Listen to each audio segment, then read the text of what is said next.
बच्चों, स्वागत करते हैं आप सभी का सॉलिड स्टेट के एक ऐसे लेक्चर में जहां सिर्फ एक लेक्चर में हम लोग इस चैप्टर से रिलेटेड सारे कॉन्सेप्ट्स को कवर करेंगे। और अगर कोई भी बच्चा इस चैप्टर के सब्जेक्टिव या ऑब्जेक्टिव में अभी भी स्ट्रगल कर रहा है तो उसके स्ट्रगल पर पूर्ण विराम लगाएंगे।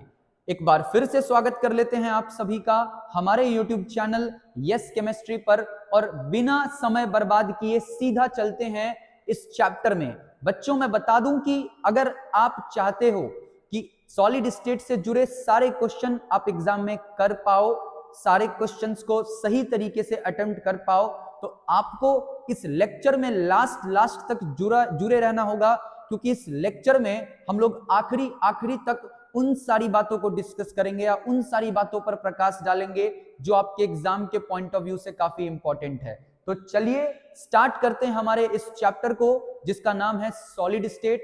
हम सब जानते हैं कि सॉलिड जो है वो मैटर का एक फंडामेंटल स्टेट है। जैसे लिक्विड है, जैसे गैस है, वैसे ही सॉलिड है। लेकिन सॉलिड के क्या प्रॉपर्टीज हैं, सबसे पहले उसको देखते हैं। तो सबसे पहला प्रॉपर्टी कि सॉलिड का जो शेप और वॉल्यूम होता है वो फिक्स होता है। पता है सर ये।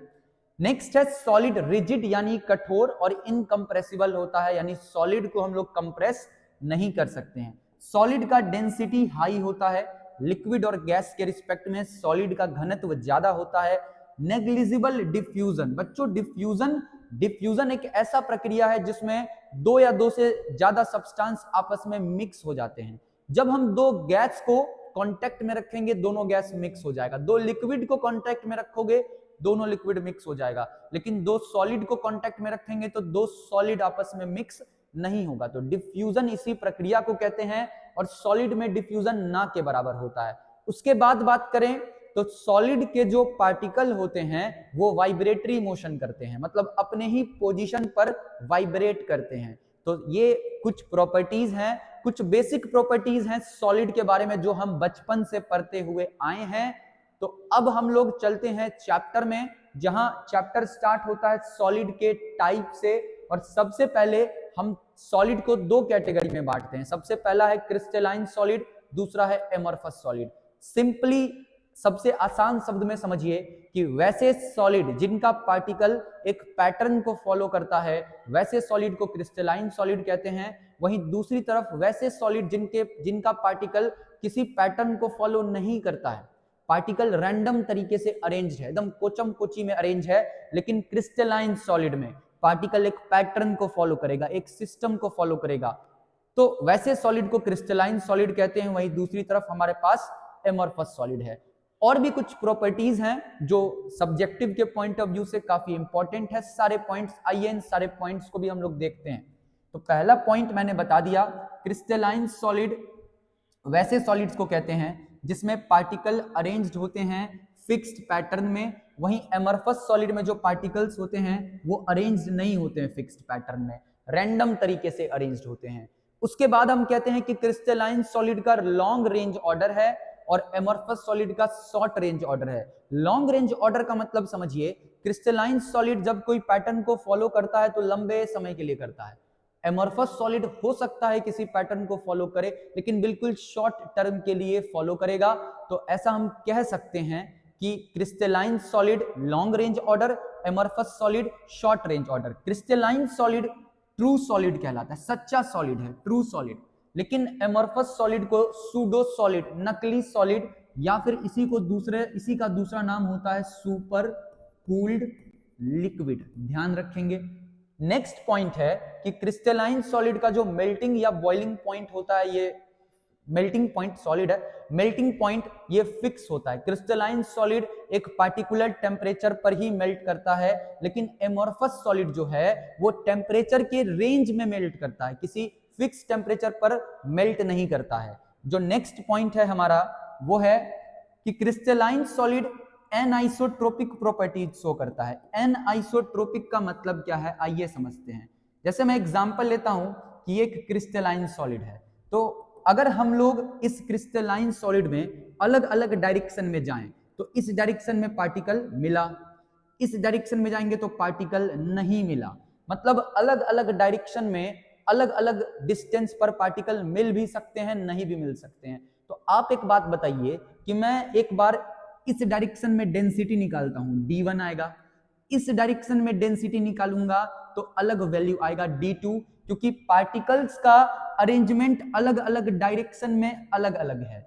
इसी प्रॉपर्टी को बोलते हैं एनआइसोट्रोपिक प्रॉपर्टी, मतलब the property in which different physical quantities have या different physical properties have different value in different direction।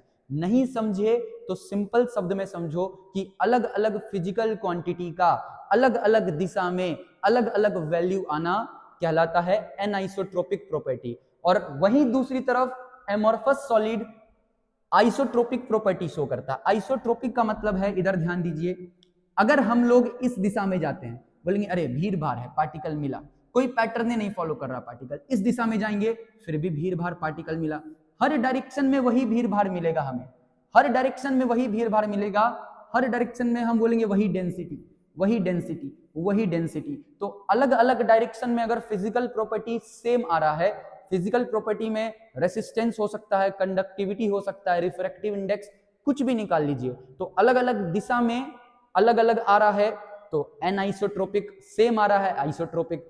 एनआइसोट्रोपिक वाला है क्रिस्टलाइन और आइसोट्रोपिक वाला है एमोर्फस। नेक्स्ट पॉइंट पर चलते हैं। क्योंकि क्रिस्टलाइन सॉलिड एक पार्टिकुलर पैटर्न को फॉलो करता है, तो हम कहते हैं क्रिस्टलाइन सॉलिड का जो ज्योमेट्रिकल शेप होगा वो फिक्स होगा और एमोर्फस सॉलिड का शेप फिक्स नहीं होगा, इरेगुलर होगा। एग्जांपल्स भी ध्यान में दे लेते हैं, एग्जांपल्स भी देख लेते हैं। एग्जांपल हमेशा लिखना, चाहे 2 मार्क्स का सवाल में आए चाहे 5 मार्क्स में आए, एग्जाम्पल या फिर कोई लॉ पूछता है तो उससे रिलेटेड फॉर्मूला हमेशा सब्जेक्टिव में लिखना ही, तो आपका जो मार्क्स है, जो भी मार्क्स मिलेगा पेपर में वो एकदम श्योर हो जाएगा, इस चीज को ध्यान रखेंगे। तो एग्जाम्पल में हमारे पास NaCl है, क्वार्ट्ज है, डायमंड है, ये सब क्रिस्टलाइन सॉलिड है। वही एमोर्फस सॉलिड में हमारे पास ग्लास, रबर, प्लास्टिक है। अच्छा, क्वार्ट्ज अगर है, क्वार्ट्ज तो ये एग्जाम्पल है क्रिस्टलाइन का, लेकिन अगर मान लीजिए हमें दे दे क्वार्ट्ज ग्लास, क्वार्ट्ज ग्लास, तो ये एग्जाम्पल है एमोर्फस सॉलिड का, इस चीज को ध्यान रखेंगे। अब क्योंकि एमोर्फस सॉलिड सूडो सॉलिड है, नकली सॉलिड है, तो एमोर्फस सॉलिड का सफर हम कर देंगे यहीं पर समाप्त। इसको बोल देंगे भाई तू यहीं ठहरो, और आगे का जो सफर है वो हमारा चलेगा क्रिस्टलाइन सॉलिड के साथ। आगे हम लोग क्रिस्टलाइन सॉलिड को 4 कैटेगरी में बांटते हैं, और वो 4 कैटेगरी कौन कौन सा है? आयोनिक, मेटेलिक, कोवेलेंट और मॉलिक्यूलर। आपको दिखा इतना बड़ा टेबल कि अरे भाई बहुत कुछ याद करना पड़ेगा, भाई बहुत कुछ याद करना नहीं पड़ेगा, बहुत सारा बात इस टेबल का आपको ऑलरेडी पता होगा। और मैं बता देता हूं कि कौन से पार्ट से सवाल जो है वो पूछा जाता है। सबसे पहले आइए हम लोग समझते हैं, सबसे पहले ये सब कौन से सॉलिड्स के टाइप हैं? तो ये सब है सर क्रिस्टलाइन सॉलिड के types. Ionic solid, covalent solid, metallic solid और मॉलिक्यूलर सॉलिड 3 कैटेगरी में बंटता है, नॉन पोलर, पोलर और हाइड्रोजन बॉन्ड वाले। सबसे पहले आयोनिक सॉलिड के कंस्टिट्यूएंट पार्टिकल्स पूछ रहा है, मतलब आयोनिक सॉलिड किससे बनता है? आयन से बनता है, पॉजिटिव निगेटिव आयन से। कोवेलेंट सॉलिड एटम से बनता है। मेटेलिक सॉलिड कर्नल से बनता है। कर्नल्स को ही हम लोग कह सकते हैं कि पॉजिटिव चार्ज वाला मेटल या फ्री इलेक्ट्रॉन, उसी को कर्नल कहते हैं। तो मेटेलिक सॉलिड बनता है positive metal ion free electron से। और उसके बाद मॉलिक्यूलर सॉलिड्स की बात करें, metallic solid, positive metal ion and free electrons, ठीक है। मॉलिक्यूलर सॉलिड्स की बात करें तो मॉलिक्यूलर सॉलिड्स में नॉन पोलर वाला नॉन पोलर मॉलिक्यूल से, पोलर वाला पोलर मॉलिक्यूल से और हाइड्रोजन बॉन्ड वाला भी मॉलिक्यूल से। मतलब मॉलिक्यूलर सॉलिड मॉलिक्यूल से बनता है, आयोनिक सॉलिड आयन से बनता है, कोवेलेंट सॉलिड एटम से बनता है, metallic solid positive ion electron या इसी को कर्नल बोल लो उससे बनता है। क्लियर है? बॉन्डिंग की बात करें भाई, आयोनिक सॉलिड आयन से बनता है और आयन के बीच जो बॉन्ड बनता है वो हालांकि आयोनिक बॉन्ड कहलाता है, लेकिन होता है वो electrostatic force, electrostatic force. Covalent bond या कोवेलेंट सॉलिड्स में कोवेलेंट बॉन्ड बनता है, तो इधर strong covalent bond. Metallic solid में मेटेलिक बॉन्ड बनता है। नॉन पोलर में वेंडरवॉल, पोलर में डाइपोल और हाइड्रोजन बॉन्ड वाले में हाइड्रोजन बॉन्डिंग। फिजिकल प्रॉपर्टी कौन हार्ड कौन सॉफ्ट देख लेना, सिंपल है। इलेक्ट्रिकल प्रॉपर्टीज की बात करें तो आयोनिक सॉलिड अपने मोल्टेन स्टेट में या एक्वस स्टेट में ही इलेक्ट्रिसिटी को कंडक्ट करवाते हैं, क्योंकि सॉलिड स्टेट में आयंस अवेलेबल नहीं होता है।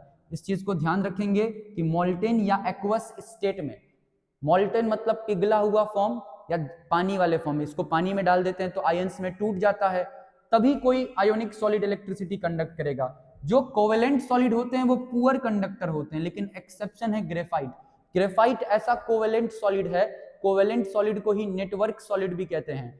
ग्रेफाइट ऐसा कोवेलेंट सॉलिड है जो इलेक्ट्रिसिटी कंडक्ट करता है, मेटालिक तो करेगा ही, बाकी सब इंसुलेटर्स। एग्जांपल याद रखना, और जो ऑब्जेक्टिव पूछा है वो ज्यादातर कोवेलेंट से पूछा है, कि कोवेलेंट में आपको याद रखना या नेटवर्क सॉलिड का के पूछ सकता है। डायमंड, सिलिकॉन, कार्बाइड, क्वार्ट्ज, ये सब एग्जांपल हैं कोवेलेंट सॉलिड के। क्लियर है?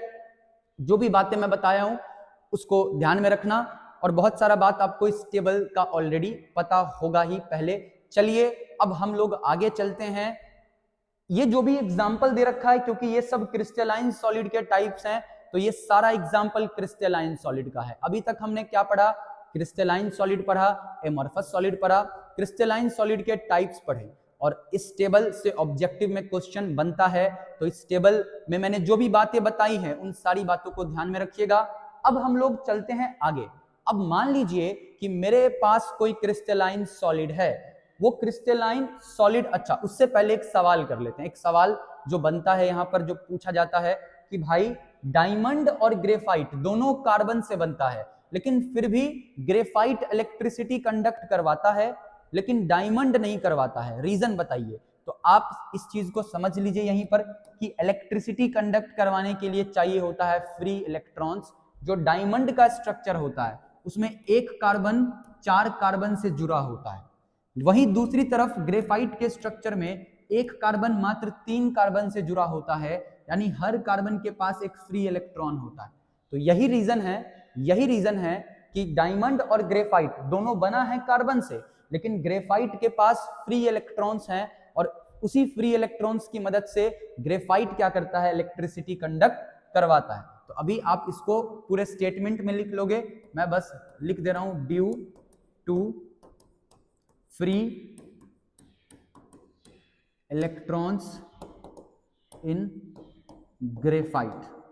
ग्रेफाइट के पास जो फ्री इलेक्ट्रॉन्स हैं उसी के वजह से क्या करता है? ये इलेक्ट्रिसिटी कंडक्ट करवाता है। एक और सवाल पूछ सकता है कि ग्रेफाइट का जो स्ट्रक्चर होता है, या ग्रेफाइट सॉफ्ट होता है, डायमंड हार्ड होता है, तो उसका भी रीजन यही है कि डायमंड में स्ट्रॉन्ग कोवेलेंट बॉन्ड बनता है और ग्रेफाइट का जो स्ट्रक्चर होता है वो शीट के जैसा होता है, और इसी वजह से ग्रेफाइट सॉफ्ट होता है और जो डायमंड है वो हार्ड होता है। अब चलते हैं आगे। यहां से मैं जो भी बात बताऊंगा आपको बहुत ज्यादा ध्यान देने का जरूरत है, क्योंकि यहां से बहुत बढ़िया बढ़िया सवाल बनता है। मान लीजिए कि मेरे पास कोई क्रिस्टलाइन सॉलिड है, एमॉर्फस का तो अब बात ही नहीं करेंगे, मेरे हाथ में कोई क्रिस्टलाइन सॉलिड है और उस क्रिस्टलाइन सॉलिड के स्ट्रक्चर के बारे में मुझे पढ़ना है, तो मैं क्या करूंगा? उस क्रिस्टलाइन सॉलिड के सबसे छोटे यूनिट पर चर्चा करूंगा। सबसे छोटा यूनिट जिसको हम लोग यूनिट सेल कहते हैं। यूनिट सेल क्या है? तो यूनिट सेल है कि किसी भी कह सकते हैं सॉलिड का, किसी भी सॉलिड का जो सबसे स्मॉलेस्ट यूनिट है, जो बार बार रिपीट हो रहा है, जो बार बार रिपीट होकर के उस सॉलिड को स्ट्रक्चर प्रोवाइड कर रहा है, उसी सबसे स्मॉलेस्ट रिपीटिंग यूनिट को हम लोग यूनिट सेल नाम देते हैं। उदाहरण के तौर पर मैं एक एग्जांपल से आपको समझा देता हूं कि मान लीजिए एक दीवाल किससे बनता है? ईंट से। अलग मतलब ईंट के ऊपर ईंट जोड़ते जाओ, ईंट के या एक ईंट के साथ दूसरे ईंट को जोड़ते जाओ तो एक दीवाल खड़ा हो जाएगा। तो दीवाल के बारे में अगर हमें समझना है तो हमें पहले ईंट को समझना होगा। वैसे ही अगर हमें किसी सॉलिड को समझना है तो हमें यूनिट सेल को समझना पड़ेगा। यूनिट सेल क्या है? तो एक रिपीटिंग यूनिट्स हैं जो कि किसी भी पार्टिकुलर सॉलिड को उसका स्ट्रक्चर प्रोवाइड करता है। तो यहां पर मैं एक बार डेफिनेशन पढ़ दे रहा हूं कि unit cell smallest repeating structural unit है क्रिस्टल लैटिस का, जो कि रिपीट होता है अलग अलग डायरेक्शन में, और पूरा क्रिस्टल जो है, पूरा क्रिस्टल उसको तैयार करता है। सिंपल सा फंडा है भाई, कभी भूल जाओ, याद रखो कि जैसे एक दीवार के लिए ईंटा है, वैसे ही किसी सॉलिड के लिए, किसी क्रिस्टलाइन सॉलिड के लिए यूनिट सेल है। तो अगर हम लोग बात करें यूनिट सेल के टाइप्स की, तो यूनिट सेल के या 3D यूनिट सेल के टोटल 7 टाइप्स होते हैं, जिसको हम लोग क्रिस्टल सिस्टम भी कहते हैं। ये 7 टाइप्स में आता है, cubic, tetragonal, rhombohedral, orthorhombic, hexagonal, monoclinic, triclinic.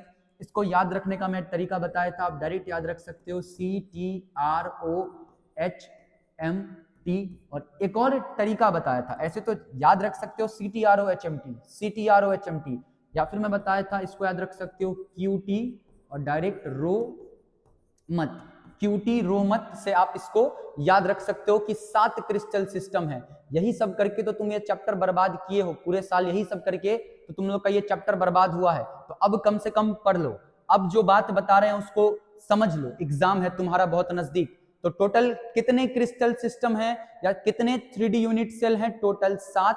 कौन कौन से? Cubic, tetragonal, rhombohedral, orthorhombic, hexagonal, monoclinic, triclinic. अब ये सब एक दूसरे से कैसे अलग हैं? तो ये सब अलग हैं अपने एक्सियल लेंथ या एक्सियल एंगल के रिस्पेक्ट में। आइए हम पहले इन 7 क्रिस्टल सिस्टम के एक्सियल लेंथ और एक्सियल एंगल में रिलेशन देखते हैं। तो मैं आपको बता दूं कि हमारे पास एक टेबल है, मैं फिर से बात करूं, CTROHMT, जिसमें क्यूबिक यूनिट सेल एक ऐसा यूनिट सेल है, मैं एक एग्जाम्पल के तहत आप सभी को समझाता हूं। मान लीजिए एक क्यूबिक यूनिट सेल का शेप बिल्कुल ऐसा होगा, ये भी एक क्यूब है। तो हम लोग किसी भी यूनिट सेल के पैरामीटर्स की बात करते हैं, तो यहां से जो ये वाला डिस्टेंस है ये A है, तो ये B है और ये C है। तो क्यूब के अंदर A का वैल्यू, B का वैल्यू और C का वैल्यू क्या होता है? इक्वल होता है। और जो एंगल होता है AB के बीच, BC के बीच, AC के बीच, तीनों एंगल 90 डिग्री का होता है। बस वही बात यहां लिखा हुआ है कि A बराबर B बराबर C और अल्फा बीटा गामा 90 डिग्री हो जाएगा। वहीं टेट्रागोनल में फिर A बराबर B, लेकिन C जो है वो B के बराबर नहीं होगा, लेकिन तीनों एंगल 90 डिग्री के इक्वल होगा। वैसे ही हम बात करें जैसे ऑर्थोरोम्बिक में, तो ऑर्थोरोम्बिक का जो शेप है वो माचिस का डब्बा जैसा है। माचिस के डब्बे पे अगर आप बात करोगे तो माचिस के डब्बे का A बराबर नहीं होगा B के और B बराबर नहीं होगा C के, लेकिन जो तीनों एंगल होगा वो तीनों एंगल 90 डिग्री के इक्वल होगा। तो ये ऑर्थोरोम्बिक। उसके बाद उसी तरीके से हेक्सागोनल, मोनोक्लिनिक, ट्राइक्लिनिक, है ना। यहाँ पर इस वाले फिगर में सबका डायग्राम भी दे रखा है। ये अलग अलग प्रकार के यूनिट सेल्स हैं। मैं आपको एक और बात बता दूं भाई, ऑब्जेक्टिव में ये भी सवाल पूछा है कि सबसे सिमेट्रिक यूनिट सेल कौन सा है? तो क्यूबिक। क्यूबिक सबसे सिमेट्रिकल यूनिट सेल है। वहीं दूसरी तरफ ट्राइक्लिनिक में कोई एक्सियल लेंथ बराबर नहीं, कोई एक्सियल एंगल बराबर नहीं, तो ट्राइक्लिनिक सबसे ज्यादा अनसिमेट्रिकल यूनिट सेल है। इस चीज को ध्यान में रखेंगे, ठीक है। और उसके बाद इसका एग्जाम्पल दे रखा है, जैसे NaCl की बात करें तो NaCl का जो भी स्ट्रक्चर होगा, NaCl के स्ट्रक्चर में जो सोडियम और क्लोरीन के आयंस होंगे या उनका उसमें जो यूनिट सेल होगा, एक NaCl का अगर आप क्रिस्टल लोगे तो उसका जो यूनिट सेल होगा वो क्यूबिक होगा। चलिए अब इस चीज पर ज्यादा चर्चा नहीं करेंगे, ये टेबल बेहद इंपॉर्टेंट है, इस टेबल को आपको देख लेना है। अब आगे चलते हैं। आगे अगर हम लोग बात करें तो इस क्यूबिक जितने भी हमने यूनिट सेल पढ़ा है, इस यूनिट सेल के अंदर एटम्स के पैकिंग को देख लेते हैं कि कितने तरीके से हम इस यूनिट सेल के अंदर एटम्स को पैक कर सकते हैं। तो जो यूनिट सेल के टाइप्स की बात करते हैं पैकिंग के आधार पर, तो वो 2 प्रकार का होता है, एक प्रिमिटिव और दूसरा नॉन प्रिमिटिव। बड़ा सिंपल है, ध्यान से समझिएगा।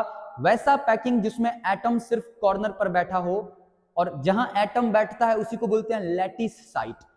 तो वैसा पैकिंग जिसमें लैटिस साइट सिर्फ कॉर्नर है, वैसे पैकिंग को बोलेंगे प्रिमिटिव पैकिंग। और एटम अगर कॉर्नर के अलावा और भी कहीं बैठा हो तो वैसे पैकिंग को बोलते हैं non primitive packing. Non primitive packing 3 प्रकार का होता है, body centre, face centre, and centre.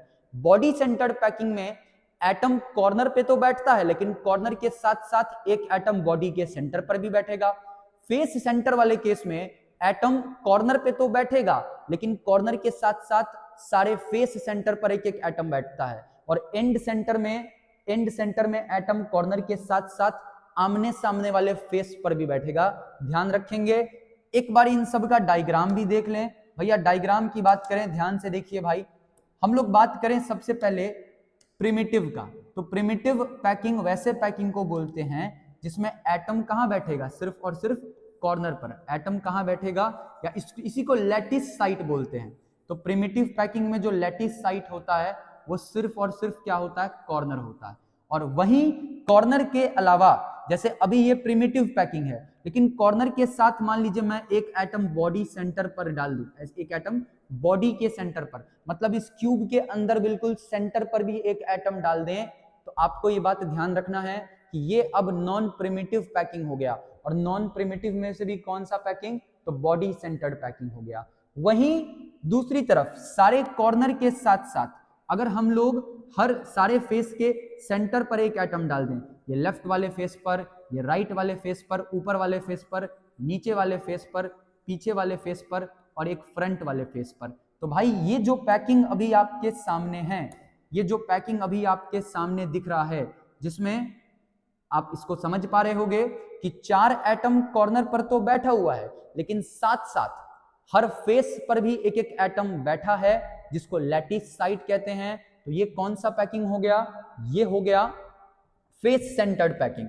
वहीं अगर मान लीजिए एटम जो है वो कॉर्नर पर बैठा है और कॉर्नर के साथ साथ बस 2 एटम किसी भी 2 अपोजिट फेस पर बैठा है, इसको एंड सेंटर पैकिंग कहते हैं।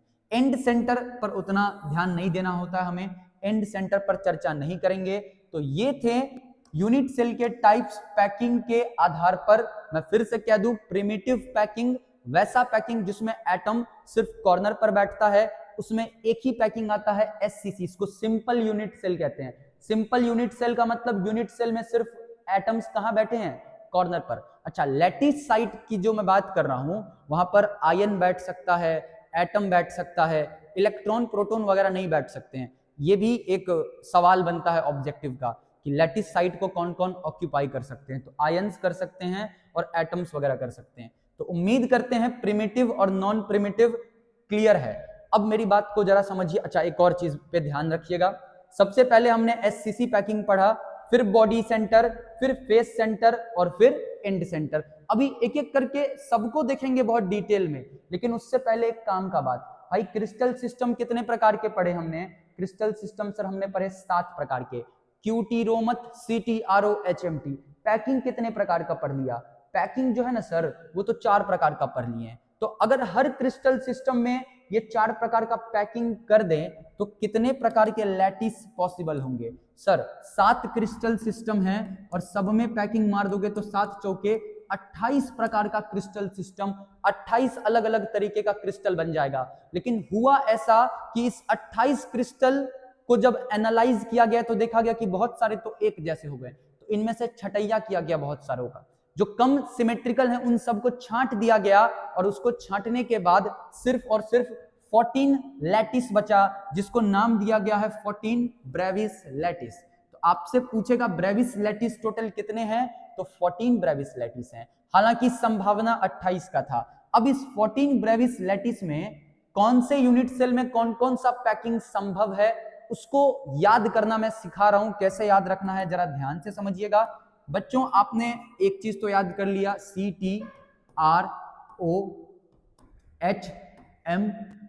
अब आपको एक और चीज याद रखना है, बस एक नंबर याद रखना है, वो नंबर है 321 4 121। बस।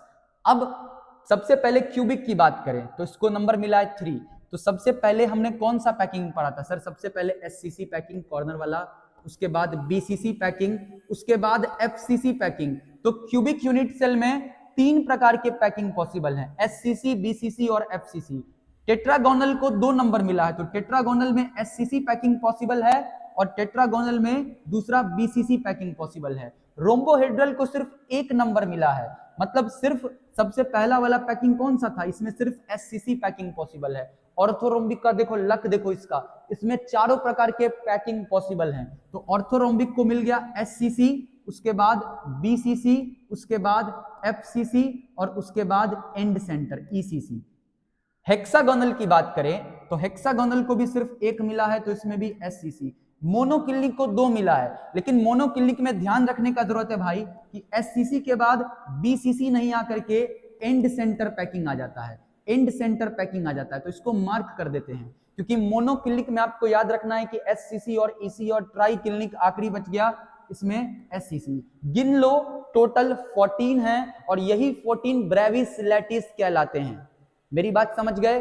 अब एक सवाल, सर क्यूबिक वाले में ईसी क्यों नहीं हुआ? भाई क्यूबिक वाले में ईसी इसीलिए नहीं हुआ क्योंकि क्यूबिक का ईसी किसी दूसरे पैकिंग से मैच कर गया, तो क्यूबिक वाला ईसी कम सिमेट्रिकल था, उसको छांट दिया गया, दूसरे को रख लिया गया।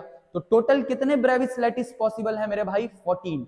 चलिए अब हम लोग आगे चलते हैं और आगे इस चैप्टर में एक बात समझते हैं। आप सभी लोग क्यूब को तो जानते हो, तो सबसे पहले हम लोग क्यूब के कुछ फंडामेंटल प्रॉपर्टीज को समझते हैं, तभी आगे का जो बात है वो क्लियर हो पाएगा। तो सबसे पहले हम बात करते हैं, मान लीजिए हमारे पास एक क्यूब है और एक क्यूब का जो हम लोग साइड क्यूब का सारा साइड सेम होता है, उसको हम लोग ए मान के चलेंगे। एक क्यूब के अंदर दो प्रकार का डायगोनल होता है। एक होता है इसका बॉडी डायगोनल का मतलब ये वाला लाइन जो इधर से इधर की तरफ आ रहा है, इसको बोलते हैं बॉडी डायगोनल। और एक ये वाला डायगोनल, इसको बोलते हैं फेस डायगोनल। मतलब एक फेस का डायगोनल को फेस डायगोनल और पूरे क्यूब का जो डायगोनल है इट इज बॉडी डायगोनल। भैया आपको बता दूं, नहीं पता है तो इस बात को समझ लो कि फेस डायगोनल का जो लेंथ होता है वो होता है a√2 और बॉडी डायगोनल का जो लंबाई होता है वो होता है a√3। अगर किसी क्यूब का जो लेंथ है, जो साइड है वो a है, तो उसका फेस डायगोनल a√2, उसका बॉडी डायगोनल कितना होता है a√3। इन बातों को ध्यान में रखना पड़ेगा। अब आगे चलते हैं। अब सारे प्रकार अभी जो हमने पैकिंग पढ़ा, एससीसी पैकिंग, बीसीसी पैकिंग, उन सब पैकिंग में हमें कुछ कुछ पॉइंट्स याद रखने पड़ेंगे, जैसे उन सब का Z का वैल्यू, उन सब का पैकिंग एफिशिएंसी, उन सब का कोऑर्डिनेशन नंबर कैसे निकालते हैं, क्या होता है, आइए एक बार ध्यान देते हैं। सबसे पहले हम लोग बात करते हैं, समझिए एससीसी पैकिंग पर। बच्चों एससीसी पैकिंग, जिसको सिंपल क्यूबिक सेल पैकिंग भी कहते हैं, आपको पता है एटम सिर्फ कॉर्नर पर पैक होता है। एक एटम जो कॉर्नर पर बैठता है ना, क्या ये एटम अपना पूरा योगदान इस यूनिट सेल में दे पा रहा है? क्या ये एटम अपना पूरा योगदान इस यूनिट सेल में दे पा रहा है? तो नहीं।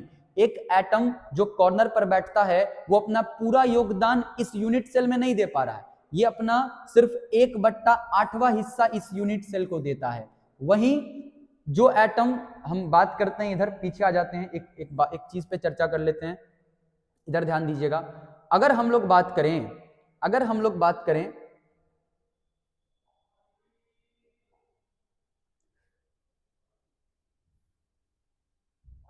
इधर देखो, अगर हम लोग बात करें, कहां ड्रॉ किया था,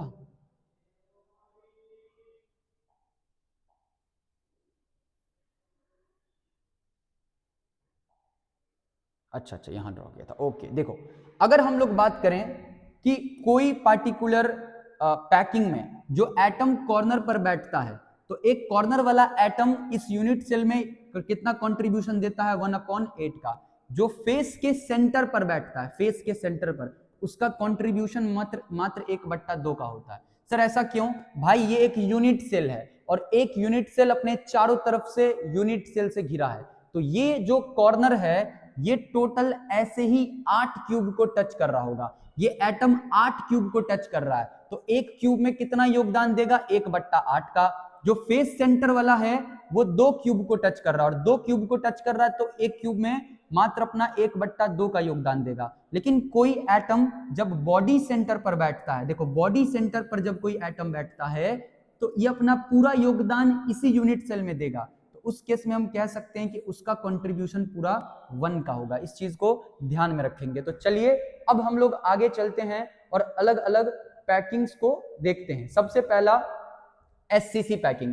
एससीसी पैकिंग को हालांकि हम इस तरीके से दिखाते हैं, बट एक्चुअल में होता यह है कि ये जो दो कॉर्नर वाले एटम हैं वो एक दूसरे को हमेशा ऐसे टच कर रहे होते हैं, या ये दोनों कॉर्नर वाले एटम एक दूसरे को टच करेंगे।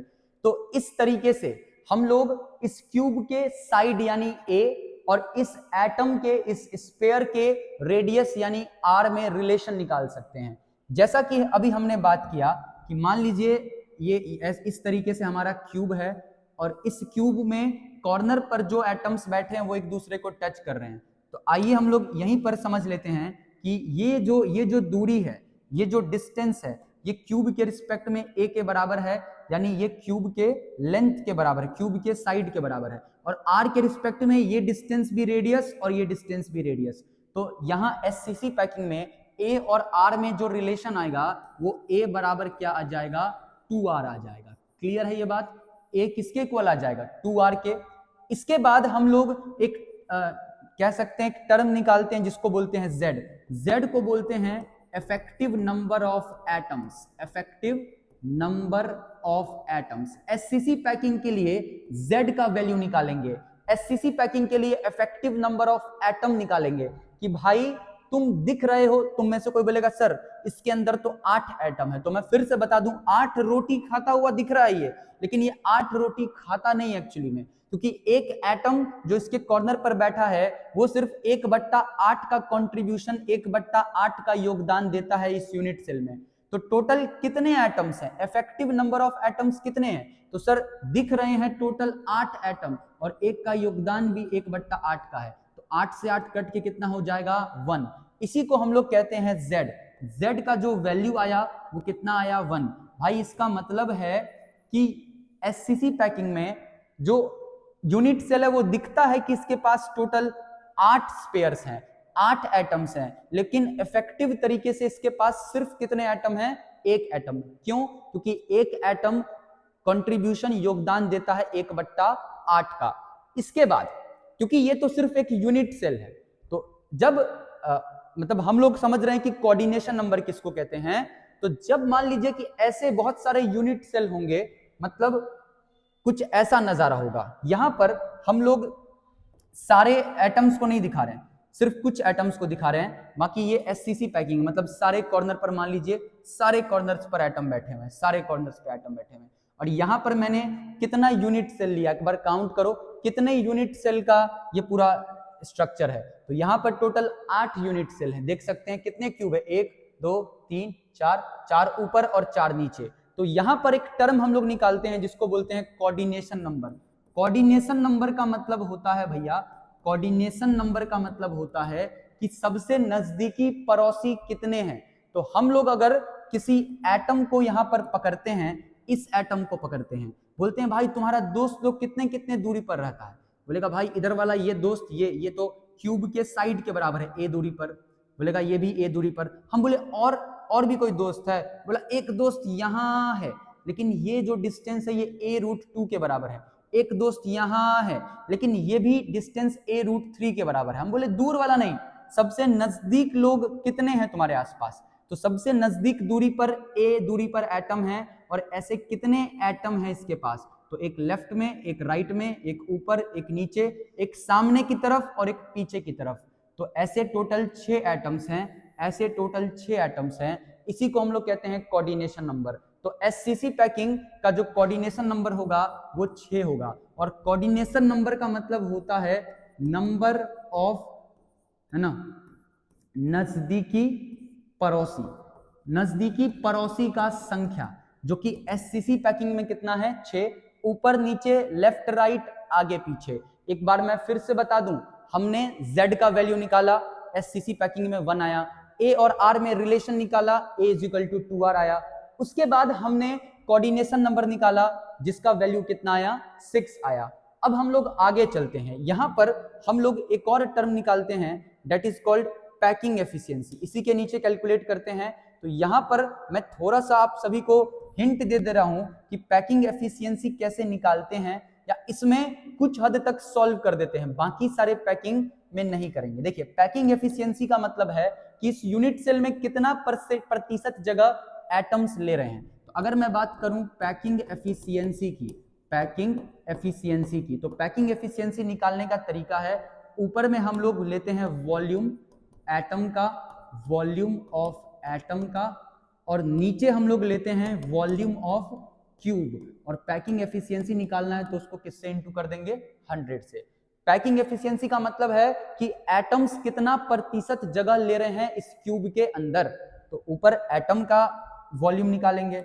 अब एटम का जो शेप है वो स्फेरिकल शेप है, और एक स्पेयर का जो वॉल्यूम होता है उसका फॉर्मूला होता है 4/3 पाई आर क्यूब। तो हम लोग एटम का वॉल्यूम निकालते हैं 4/3 पाई आर क्यूब, जहां पर आर रेडियस है। और ऐसे कितने एटम्स हैं, इसके पास कितने एटम्स है, एक यूनिट सेल में कितने एटम्स है? तो सर दिख रहा है कि 8 रोटी खा रहा है, लेकिन खाता सिर्फ एक है, यानी Z से गुना कर दो। यहाँ पे इसको किससे गुना कर दो? Z से। और Z बराबर, अभी यहाँ पे वैल्यू ही पुट कर देते हैं, Z बराबर 1, और नीचे क्यूब का वॉल्यूम क्या हो जाएगा? A cube. ठीक है सर, अब आप बताइए A और R में हमारे पास रिलेशन है, क्या रिलेशन है? A इक्वल टू 2R है, तो A बराबर 2R पुट कर दो, तो ऊपर तो 4/3 पाई आर क्यूब है, और A बराबर 2R पुट कर दोगे तो 2R का क्यूब हो जाएगा इंटू 100। इसको जब तुम सॉल्व कर लोगे भाई, तो सॉल्व करके आ जाएगा 53%। मतलब एससीसी पैकिंग में जो पैकिंग एफिशिएंसी है, जो हम कह सकते हैं एटम्स हैं, वो कितना परसेंट जगह लिया है? तो 53% जगह लिया है। तो हम सिंपली कह सकते हैं कि एससीसी पैकिंग का जो पैकिंग एफिशिएंसी होता है वो 53% है। तो खाली जगह कितना है उसको वॉइड स्पेस बोलते हैं। तो वॉइड स्पेस 100 में से 53 माइनस कर दो, 47% जगह क्या है इसमें? खाली है। और इसी तरीके से हमें सारे टाइप के पैकिंग का Z का वैल्यू, उसका कोऑर्डिनेशन नंबर, उसका पैकिंग एफिशिएंसी निकालना है, और A और R में रिलेशन भी बताना। अब हम आगे चलें तो हमारा जो अगला पैकिंग है वो है body centre packing. Body centre packing में आपको पता है चारों कॉर्नर पर एटम होते हैं और एक एटम बॉडी सेंटर पर बैठा होता है। ए और आर में रिलेशन फाइंड करने के लिए मैं आपको एक बात बता देना चाहता हूं, या सबसे पहले हम लोग Z का वैल्यू निकालते हैं कि Z यानी भाई तुम दिख तो रहा है कि 8 और एक 9 रोटी खा रहे हो, लेकिन सच में कितने खा रहे हो? तो कॉर्नर पर है 8 एटम और एक एटम का योगदान 1/8 का होगा जोड़। एक एटम बॉडी सेंटर पर है और उसका योगदान पूरा होता है, तो यहां कोई बदलाव करने का जरूरत नहीं है। 8 से 8 कट गया, Z बराबर कितना आ गया? 2।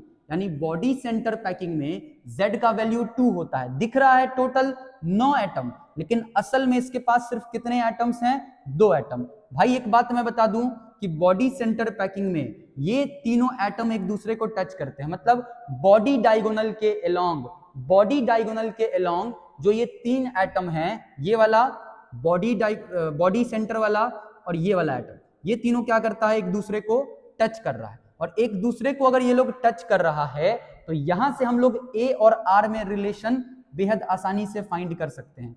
हमें पता है कि ये वाला दूरी आर के बराबर, ये भी आर, ये भी आर और ये भी आर, और बॉडी डायगोनल का लेंथ कितना होता है? a√3। तो यहां से सिंपली ये पता चल गया कि a√3 r plus r plus r plus r किसके इक्वल हो जाएगा? 4r के। यानी हम लिख सकते हैं a बराबर कितना हो जाएगा, है ना, या फिर r बराबर लिख लेते हैं, r बराबर हो जाएगा a√3/4 के इक्वल। r is equal to a√3/4। z का वैल्यू कितना होता है बॉडी सेंटर वाले के लिए? 2। और पैकिंग एफिशिएंसी जैसे मैंने कैलकुलेट किया था वैसे ही आप कैलकुलेट कर लेना। ऊपर एटम्स का वॉल्यूम, यहां पर Z की जगह पे 2 पुट कर दोगे, यानी वही क्या फॉर्मूला लगेगा? देखो 4/3 पाई आर क्यूब, और यहां पर Z का वैल्यू 2 है, पुट कर दोगे और नीचे a क्यूब डाल दोगे। A और R में रिलेशन पता है, वैल्यू पुट कर दोगे, तो इसका जो पैकिंग एफिशिएंसी आता है, इसका जो पैकिंग एफिशिएंसी आता है वो आता है 68%। तो आपको इस बात को याद रखना पड़ेगा कि बॉडी सेंटर्ड क्यूबिक सेल में या बीसीसी पैकिंग में जो पैकिंग एफिशिएंसी होता है वो 68% होता है। तो खाली जगह यानी वॉइड स्पेस कितना हो जाएगा? 32%। अगर मैं बात करूं कोऑर्डिनेशन नंबर की कि सबसे नजदीकी पड़ोसी कितने हैं, तो अगर मान लो कि ये यूनिट सेल पूरा घिरा हुआ है यूनिट सेल से, इससे पूछेंगे तुम्हारा सबसे नजदीकी पड़ोसी कौन है? बोलेगा बॉडी सेंटर वाला एटम। और ये क्यूब या ये एटम टोटल 8 क्यूब से घिरा होगा, तो इसके पास ऐसे बॉडी सेंटर वाले भी 8 एटम होंगे। तो आप यहां से याद रख सकते हो या डायरेक्ट याद कर लो इस चीज को कि कोऑर्डिनेशन नंबर कितना होता है बीसीसी पैकिंग का? 8 होता है। चलिए अब हम लोग आगे चलते हैं। तो नेक्स्ट है हमारा face centred cell, face centred cell. और फेस सेंटर्ड का ही दूसरा नाम होता है क्लोजेस्ट क्यूब पैकिंग। क्यों होता है ये नाम, अभी थोड़ी देर बाद देखेंगे। फेस सेंटर्ड वाले का ही दूसरा नाम क्या है? Closest cube packing. क्यों है क्लोजेस्ट ट्यूब पैकिंग नाम, इसको आगे देखेंगे, या शॉर्ट में इसको लिख सकते हैं CCP। अब क्लोजेस्ट ट्यूब पैकिंग या फेस सेंटर्ड सेल में जो एटम होगा वो कॉर्नर पर होगा और सारे फेस सेंटर पर होगा। तो सबसे पहले पता करते हैं कि ये कितना रोटी खा रहा है। 8 एटम जो 8 कॉर्नर पर बैठे हैं, हमको पता है कॉर्नर वाले का योगदान 1/8 का होता है। फेस सेंटर पर कितने लोग बैठे हैं, 6 लोग, और एक का योगदान 1/2 का होता है। तो इसको अगर सॉल्व कर लोगे तो यहां से 1, यहां से 3, z का वैल्यू कितना आ गया, 4 आ गया सर, z बराबर 4 आ गया भाई। इसके बाद जो FCC पैकिंग है उसमें बॉडी डायगोनल के अलोंग एटम्स, बॉडी डायगोनल के अलोंग टच करता था बॉडी सेंटर में। यहां पर ये जो फेस डायगोनल है इसके अलोंग जो ये 3 एटम है ये एक दूसरे को टच करते हैं। तो यहां पर सिंपली जो रिलेशन निकलेगा वो कुछ इस प्रकार निकलेगा। देखो ये डिस्टेंस रेडियस है r, ये भी रेडियस r, ये भी r और ये भी r, ये टोटल 4r, और 4r किसके इक्वल हो जाएगा सर, फेस डायगोनल के। फेस डायगोनल का लेंथ कितना होता है, a√2 होता है। तो रिलेशन आ जाएगा r बराबर a√2/4। ये रिलेशन हो गया a और r का। क्लियर है। पैकिंग एफिशिएंसी अगर आप इसका निकालोगे सेम मेथड से तो इसका पैकिंग एफिशिएंसी आ जाएगा 74%, वॉइड स्पेस, खाली स्पेस आ जाएगा 26%। अब इन तीनों पैकिंग में से पैकिंग एफिशिएंसी सबसे ज्यादा है फेस सेंटर्ड वाले का, इसीलिए इसको क्लोजेस्ट ट्यूब पैकिंग भी कहते हैं। कोऑर्डिनेशन नंबर की बात करें, सबसे नजदीकी पड़ोसी का संख्या इसमें होता है 12। याद रखना, सबसे नजदीकी पड़ोसी का संख्या 12 होता है। मतलब इस एटम से पूछेंगे सबसे नजदीकी पड़ोसी कौन है, तो बोलेगा ये फेस सेंटर वाला। तो ऐसे फेस सेंटर वाले को जब गिनोगे तो ये टोटल कितना आएगा, 12 आएगा। अब ये जो डेटा हमने निकाला है ये बहुत इंपॉर्टेंट डेटा है।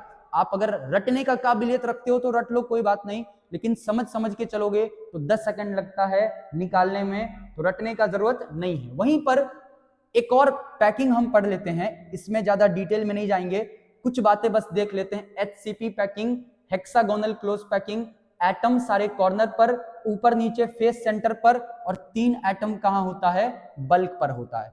3 एटम कहां होता है, बल्क पर होता है। यहां पर अगर हम लोग बात करें तो इसका भी पैकिंग एफिशिएंसी जो होता है मेरे भाई वो भी 76% होता है, 76 नहीं 74%, जो कि 74% होता है, जो कि फेस सेंटर्ड वाले के इक्वल है। और वही बात करें वॉइड स्पेस, खाली जगह, तो 100 में से 74 माइनस कर दो तो कितना हो जाएगा, 26%।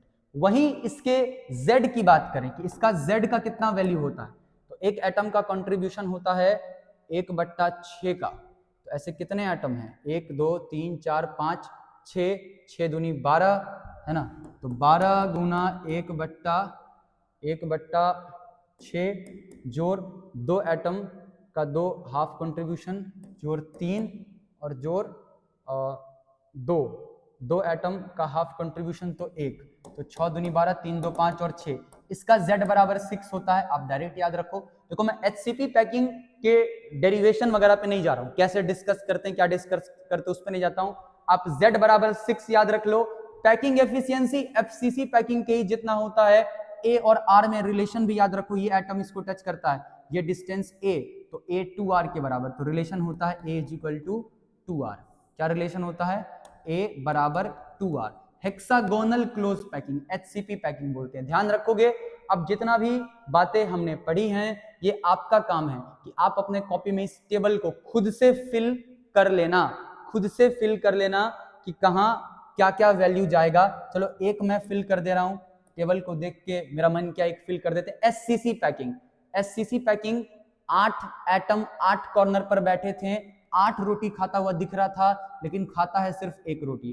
कोऑर्डिनेशन नंबर था 6, पैकिंग एफिशिएंसी कितना था वहां पर, सर पैकिंग एफिशिएंसी कितना था जी, पैकिंग एफिशिएंसी था 53% सर, और खाली जगह था 47%। ठीक है, बाकी सारा आप खुद से फिल कर लोगे।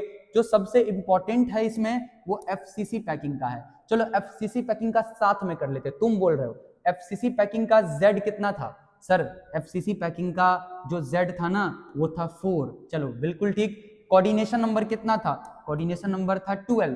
पैकिंग एफिशिएंसी कितना था सर, सबसे ज्यादा 74%, और खाली जगह 26%। उम्मीद करते हैं क्लियर है, बाकी सब कोई फिल कर लेना। सब कुछ अभी हम कैलकुलेट किए हैं और सारा बात तुमको बताए हैं। अब 2D देखो, जैसे हमने 3D यूनिट सेल पढ़ा, वैसे ही 2D यूनिट सेल में भी एक आसान सवाल पूछता है। 2D यूनिट सेल में दो प्रकार के सेल को देखते हैं, इसको बोलते हैं स्क्वायर क्लोज पैकिंग। क्या बोलते हैं? Square close packing. और इसको बोलते हैं hexagonal close packing. Hexagonal close packing. दोनों में फर्क समझो क्या है। देखो, एक लेयर के जस्ट नीचे दूसरा लेयर रख दिए, इसमें एक लेयर के गैप में दूसरा लेयर रखे हैं। यहां पर देखो कि एक स्क्वायर का फॉर्मेशन हो रहा है, लेकिन यहां पर एक हेक्सागन का फॉर्मेशन हो रहा है, इसलिए इसको हेक्सागोनल क्लोज पैकिंग, इसको स्क्वायर क्लोज पैकिंग। यहां पर पूछता है कोऑर्डिनेशन नंबर कितना है, तो एक एटम कितने एटम्स को टच करता हुआ दिख रहा है? 1 2 3 4 एटम को टच कर रहा है। स्क्वायर क्लोज पैकिंग का कोऑर्डिनेशन नंबर 4, और यहां पर एक एटम कितने एटम को टच करता दिख रहा है? 1 2 3 4 5 6। तो हेक्सागोनल क्लोज पैकिंग का कोऑर्डिनेशन नंबर हो जाएगा 6। चलिए अब हम लोग आगे चलें, तो आगे हमारे पास है डेंसिटी ऑफ यूनिट सेल। और बिहार बोर्ड का जो मॉडल पेपर था उसमें यहां से भी एक सब्जेक्टिव सवाल पूछा था, सॉरी ऑब्जेक्टिव सवाल पूछा था इसके फॉर्मूला पर। इसके फॉर्मूला पर आइए हम लोग समझते हैं किसी भी यूनिट सेल का डेंसिटी कैसे निकालेंगे। डेंसिटी का तो एक ही फॉर्मूला याद है सर, क्या याद है? डेंसिटी बराबर होता है मास बाय वॉल्यूम। कोई भी मान लेते हैं क्यूबिक यूनिट सेल है, उसका मास कैसे निकालेंगे? मास का मतलब हो गया उसके अंदर जो भी एटम्स हैं उसका मास, और किसी भी यूनिट सेल के अंदर जो टोटल एटम होते हैं, इफेक्टिव एटम कितना रोटी खाता है, दैट इज जेड। जेड और जेड को गुना कर देंगे एक एटम के मास से, मास ऑफ 1 एटम से गुना कर देंगे, और नीचे वॉल्यूम, यूनिट सेल का वॉल्यूम, क्यूबिक यूनिट सेल का वॉल्यूम a क्यूब होता है। मतलब डेंसिटी का ये फॉर्मूला है, जेड मास ऑफ 1 एटम से गुना कर दो और नीचे a क्यूब। अब एक एटम का मास कितना होगा? आपने अगर मोल कंसेप्ट पढ़ा है तो आपको पता होगा Na यानी एवोगैड्रोस नंबर के इतने एटम जब होते हैं तो उसी का मास को हम लोग मॉलिक्यूलर मास कहते हैं। मतलब Na एटम का मास कैपिटल M, तो एक एटम का मास कितना हो जाएगा? Molecular mass upon Avogadro's number. तो एक एटम के मास की जगह बस ये पुट कर दो, फॉर्मूला आ गया हमारा Z into capital M upon Na into a cube, है ना? इसको Na इंटू a क्यूब, ये किसके बराबर हो गया? Density of unit cell. भाई किसी भी यूनिट सेल का डेंसिटी पता करना है, Z का वैल्यू पुट कर दो, मॉलिक्यूलर मास पुट कर दो उस एटम का, नीचे एवोगैड्रोस नंबर, और यहां पर जो भी क्यूब है उसका लेंथ पुट कर दो, उसका साइड पुट कर दो। जैसे मान लीजिए हमारे पास FCC पैकिंग पर बेस्ड क्वेश्चन आया, तो हमें पता है FCC पैकिंग का Z बराबर 4 होता है, Z बराबर 4 पुट कर दो, है ना? मामला बिल्कुल क्लियर है। तो ये डेंसिटी का फॉर्मूला है। एवोगैड्रोस नंबर का वैल्यू भी आपको पता होगा, है ना? 6.022 इंटू 10 का पावर 23। मोल कॉन्सेप्ट में पढ़ते हैं, अगर नहीं पता फॉर्मूला याद रखना डेंसिटी का। चलो अब हम लोग आगे चलते हैं, अब हम लोग वॉइड्स के बारे में पढ़ेंगे, वॉइड्स के बारे में।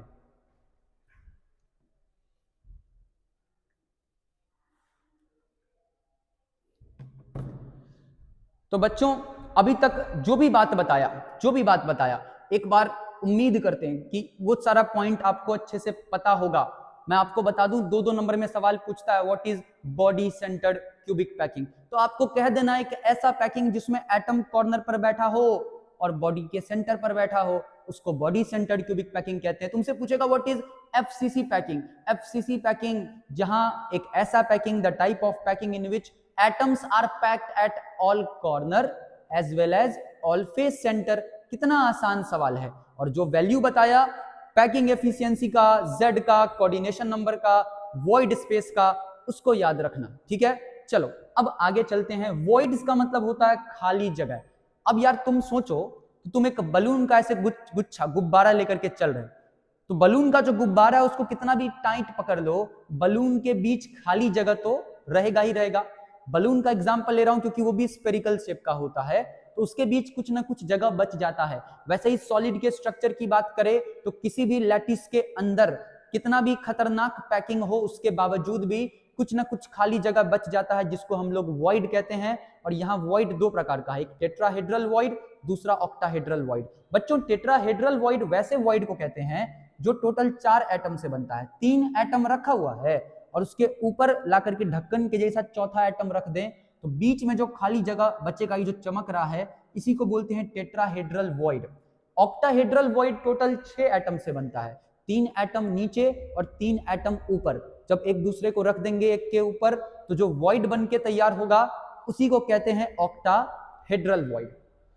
अब ये टेट्राहेड्रल वॉइड और ऑक्टाहेड्रल वॉइड कहां बनता है, तो हम लोग सिर्फ बात करते हैं एफसीसी पैकिंग और एचसीपी पैकिंग में, और उसमें भी सिर्फ एफसीसी पैकिंग के ही बारे में हमें चीजों को समझना होता है कि फेस सेंटर्ड क्यूबिक सेल में ये दोनों वॉइड्स जो हैं वो क्रिएट होते हैं। आपसे टेट्राहेड्रल वॉइड का संख्या पूछ सकता है किसी भी यूनिट सेल में। सिंपली याद रखिए कि सबसे पहले एक चीज देख लो यार, पूछता है कोऑर्डिनेशन नंबर कितना होता है टेट्राहेड्रल वॉइड का। ये टेट्राहेड्रल वॉइड तुझे कितने लोगों ने घेर रखा है, तो 4 लोगों ने घेर रखा है, तो टेट्राहेड्रल वॉइड का कोऑर्डिनेशन नंबर 4। ऑक्टाहेड्रल वॉइड में ना हड़बड़ी में बच्चा लोग 8 लिख देता है, सोचता ऑक्टा मतलब 8। भाई ऑक्टाहेड्रल वॉइड 6 एटम से बनता है, तो ऑक्टाहेड्रल वॉइड का कोऑर्डिनेशन नंबर कितना होगा, 6 होगा। उसके बाद टेट्राहेड्रल वॉइड का जो संख्या होता है किसी भी यूनिट सेल में, मान लो कोई यूनिट सेल है, तुम उसके z का वैल्यू निकाल लिए। अब z का वैल्यू जब निकाल लिए तो टेट्राहेड्रल वॉइड का संख्या हमेशा z के डबल होता है। मतलब टेट्राहेड्रल वॉइड निकालना है तो 2 into z के इक्वल होगा, और ऑक्टाहेड्रल वॉइड का संख्या हमेशा z के इक्वल होता है। मतलब कोई एटम है, कोई एफसीसी पैकिंग है, एफसीसी पैकिंग में z का वैल्यू है 4, तो उसमें टेट्राहेड्रल वॉइड हो जाएगा 4 दूनी 8 और ऑक्टाहेड्रल वॉइड 4 के ही इक्वल हो जाएगा। टेट्राहेड्रल वॉइड 4 से बनता है, 4 एटम्स के बीच के गैप से बनता है। ऑक्टाहेड्रल वॉइड टोटल 6 एटम के बीच गैप के क्रिएट होने से बनता है। अब हम लोग मेरी बात को बड़ा गौर से सुनना। अब हम लोग ये देखेंगे कि एफसीसी पैकिंग में टेट्राहेड्रल वॉइड कहां मिलेगा, ऑक्टाहेड्रल वॉइड कहां मिलेगा। ध्यान से सुनिए, अगर हम बात करें टेट्राहेड्रल वॉइड की, तो टेट्राहेड्रल वॉइड अगर आपको ढूंढना है तो जाना पड़ेगा बॉडी के सेंटर पर, कॉर्नर से 1/4 दूरी पर। कॉर्नर से 1/4 दूरी पर अंदर की तरफ आओगे तो आपको एक टेट्राहेड्रल वॉइड मिलेगा, इधर से भी और इधर से भी। मतलब एक बॉडी डायगोनल पर टोटल 2 टेट्राहेड्रल वॉइड, तो ऐसे टोटल 4 बॉडी डायगोनल हैं, तो टेट्राहेड्रल वॉइड हो जाएंगे 4 दूनी 8। तो आपको पता चल गया कि एक एफसीसी पैकिंग में जहां z का वैल्यू 4 है, वहीं पर टेट्राहेड्रल वॉइड का संख्या कितना हो गया, 4 दूनी 8 डबल। और ऑक्टाहेड्रल वॉइड की बात करें तो ऑक्टाहेड्रल वॉइड में जो ऑक्टाहेड्रल वॉइड होते हैं वो एज के किनारे के सेंटर पर मिलेंगे, सारे किनारे के सेंटर पर, और एक ऑक्टाहेड्रल वॉइड क्रिएट होता है बॉडी के सेंटर पर। अब तुम बोलोगे सर अगर किनारे के सेंटर पर, एज के सेंटर पर एक ऑक्टाहेड्रल वॉइड क्रिएट होगा तब तो बहुत सारा ऑक्टाहेड्रल वॉइड बन रहा है। भाई सुनो, एक ऑक्टाहेड्रल वॉइड जो यहां बन रहा है ये अपना पूरा योगदान एक यूनिट सेल में नहीं देता है। इस एज को अगर सोचो कि इस यूनिट सेल को हम लोग पैकिंग में ले जाएंगे तो इस एज, ये जो एज है इसको टोटल 4 क्यूब चारों तरफ से घेर लेगा, एक इधर, एक इसके लेफ्ट वाला, एक इसके राइट वाला, एक ऊपर वाला, एक उसके बगल वाला। तो एक ऑक्टाहेड्रल वॉइड का योगदान सिर्फ 1/4 का होता है, ध्यान रखेंगे। तो ऐसे कितने एज हैं, 1 2 3 4 5 6 7 8 9 10 11 12, तो 12 ऑक्टाहेड्रल वॉइड बन रहा है, जिसमें से एक का योगदान होता है 1/4 का, और एक सेंटर पर बनता है जिसका पूरा योगदान होगा। तो 4 तिया 12, 3 और 1 4, टोटल ऑक्टाहेड्रल वॉइड कितने हैं इसमें, सिर्फ 4। और एफसीसी पैकिंग का बात हो रहा है, एफसीसी पैकिंग में z बराबर भी 4, तो z के बराबर होगा ऑक्टाहेड्रल वॉइड, और जितना z है उसका डबल कर दोगे तो मिल जाएगा टेट्राहेड्रल वॉइड। चलिए अब हम लोग आगे चलते हैं। अब एक सवाल है, हमने अलग अलग क्रिस्टलाइन सॉलिड के बारे में पढ़ा, तो NaCl जिसको रॉक सॉल्ट कहेंगे या फिर CaF2 जिसको फ्लोराइड कहेंगे, हमसे पूछ लेता है कि इनका स्ट्रक्चर कैसा है। तो आपको मैं बता दूं कि जो वॉइड होता है, वॉइड खाली जगह, ये वॉइड अक्सर खाली जगह नहीं होता है। जो छोटे आयंस होते हैं ना किसी भी सॉलिड के स्ट्रक्चर में, वो इन वॉइड्स को ऑक्यूपाई कर लेते हैं, इन वॉइड्स पर आकर के बैठ जाते हैं। और लैटिस साइड जो होता है उस पर बड़े आयंस होते हैं। वहीं हम बात करें NaCl के स्ट्रक्चर की, तो NaCl का जो स्ट्रक्चर होता है सबसे पहले, उसमें जो यूनिट सेल होता है वो एफसीसी पैकिंग होता है। और इस FCC पैकिंग में भाई जो Na+ होता है वो सारे लैटिस साइट को कवर किया होता है। जितना भी लैटिस साइट है, लैटिस साइट क्या है FCC पैकिंग में, सारे कॉर्नर और सारे फेस सेंटर पे आपको Na+ मिलेगा। और उसी में जितना ऑक्टाहेड्रल वॉइड है वहां पर आपको Cl- मिलेगा। Cl- कहां मिल जाएगा, सारे ऑक्टाहेड्रल वॉइड पर। तो आप इससे ये भी समझ सकते हो NaCl में जितना Na है उतना ही Cl है। और अगर लैटिस साइट पर Na+ बैठा है और हमें पता है कि लैटिस साइट पर टोटल कितने एटम्स बैठते हैं, Z के इक्वल, और ऑक्टाहेड्रल वॉइड भी Z के इक्वल होता है। CaF2 की स्ट्रक्चर की बात करें तो इस वाले केस में ध्यान दीजिएगा, इस वाले केस में हमारे पास एक तो Ca2+ आयन है, दूसरा F- आयन है। जो Ca2+ आयन होता है भाई, जो कैल्शियम Ca2+ आयन होता है उसका साइज बड़ा होता है यहाँ पर। तो Ca2+ आयन जो है वो बैठता है लैटिस साइट पर, सारे लैटिस साइट पर, और F- बैठता है इस बार टेट्राहेड्रल वॉइड पर। और आपको पता है कि जितना लैटिस साइट है टेट्राहेड्रल वॉइड का संख्या उसका डबल होता है, इसीलिए कैल्शियम एक है और फ्लोरीन क्या है, उसका डबल। चलिए अब हम लोग आगे चलते हैं। आगे हम लोग अलग अलग डिफेक्ट्स पर चर्चा करेंगे, सॉलिड में होने वाले अलग अलग डिफेक्ट्स पर बात करेंगे। तो डिफेक्ट्स का मतलब क्या है समझिए, मेरे पास कोई सॉलिड है, हमें पता है कि ये तो क्रिस्टलाइन सॉलिड होगा, इसका स्ट्रक्चर तो एक पैटर्न को फॉलो कर रहा होगा। उसी पैटर्न में अगर कोई गड़बड़ी आ जाए, कोई दूसरा एटम आकर के एंटर कर जाए, अपने साइड से कोई एटम गायब हो जाए, उसी को हम लोग कहते हैं डिफेक्ट। और डिफेक्ट बहुत इंपॉर्टेंट है, इसमें फ्रैंकल और स्कूटी डिफेक्ट काफी ज्यादा इंपॉर्टेंट है। आइए एकदम शानदार तरीके से सब में कुछ ना कुछ ट्रिक बता करके इन पॉइंट्स को हम लोग कवर करेंगे। सबसे पहले डिफेक्ट दो प्रकार का होता है, पॉइंट डिफेक्ट और लाइन डिफेक्ट। मतलब कि किसी सॉलिड के स्ट्रक्चर में तुम ऐसे बता पा रहे हो उंगली दिखा के, वो देखो उस पॉइंट पर उस पॉइंट का एटम गायब है, वैसे डिफेक्ट को बोलते हैं पॉइंट डिफेक्ट। और कहीं पर पूरे लाइन में गड़बड़ी है, पूरे कतार में गड़बड़ी है, वैसे गड़बड़ी को बोलेंगे लाइन डिफेक्ट। अब ये जो पॉइंट डिफेक्ट है वो तीन प्रकार का होता है, stoichiometric, non stoichiometric, impurity. Impurity पर चर्चा नहीं करेंगे, आप सिंपल सा बात समझ लीजिए, किसी सॉलिड के लैटिस स्ट्रक्चर में कोई इंप्यूरिटी आ जाए, मतलब कोई एक एटम की जगह पे दूसरा बहरूबिया एटम आकर के बैठ जाए, वैसे डिफेक्ट को बोलते हैं इंप्यूरिटी डिफेक्ट। हम लोग बात करेंगे स्टोइकियोमेट्रिक और नॉन स्टोइकियोमेट्रिक की। स्टोइकियोमेट्रिक डिफेक्ट दो प्रकार के होते हैं, फ्रैंकल और स्कूटी डिफेक्ट। और दूसरी तरफ नॉन स्टोइकियोमेट्रिक डिफेक्ट भी दो प्रकार का होता है, एक मेटल एक्सेस और मेटल डेफिशिएंसी। हम लोग बात करेंगे मेटल एक्सेस, नाम से ही पता चलता है मेटल एक्सेस मतलब मेटल का बढ़ जाना। यहां पर जो स्टोइकियोमेट्रिक में हमारे पास दो डिफेक्ट है, एक फ्रैंकल डिफेक्ट और दूसरा स्कूटी डिफेक्ट। तो फ्रैंकल और स्कूटी एकदम मोस्ट वीवीआई टॉपिक है इस चैप्टर का, तो आइए समझते हैं। देखिए फ्रैंकल डिफेक्ट में आपको याद रखना है कि जो केटायन होता है, केटायन मोस्टली छोटा वाला आयन होता है, तो जो केटायन होता है फ्रैंकल से याद रखना है कि फ्रैंक हो जाता है और फ्रैंक होकर के इधर उधर घूमने लगता है। और स्कूटी डिफेक्ट में आपको याद रखना है शॉर्ट पड़ जाता है, मतलब स्कूटी से शॉर्ट पड़ जाता है, शॉर्ट पड़ने का मतलब कम पड़ जाता है। तो फ्रैंकल डिफेक्ट वैसे डिफेक्ट को कहते हैं जिसमें केटायन फ्रैंक हो जाता है, मतलब अपने लैटिस साइट को छोड़कर किसी नए साइट पर चला जाता है। जैसे यहां वाला केटायन अपने साइट को छोड़ करके नए साइट पर घूम रहा है, इसको इंटरस्टिशियल साइट कहते हैं। तो याद रखें कि फ्रैंकल डिफेक्ट वैसे डिफेक्ट को बोलते हैं जिसमें केटायन अपने ओरिजिनल साइट को छोड़ करके एक इंटरस्टिशियल साइट यानी एक नए साइट, इंटरस्टिशियल का मतलब नया, अलग, एक अलग साइट को ऑक्यूपाई कर लेता है। जहां से केटायन गायब हुआ है, यहाँ पे जगह खाली हो गया है, इसको हम बोल सकते हैं एक वैकेंसी डिफेक्ट क्रिएट हो गया है ना, यहाँ पे एक वैकेंसी डिफेक्ट क्रिएट हो गया और जो नए साइट पर चला गया है इसको बोल सकते हैं कि it is interstitial defect. Interstitial defect create हो गया, यहाँ पर इंटरस्टिशियल, यहाँ पर एक डिफेक्ट क्रिएट हो गया है। तो मैं फिर से बोल दूं, कुछ रटने का जरूरत नहीं है, फ्रैंकल डिफेक्ट में केटायन फ्रैंक हो जाता है।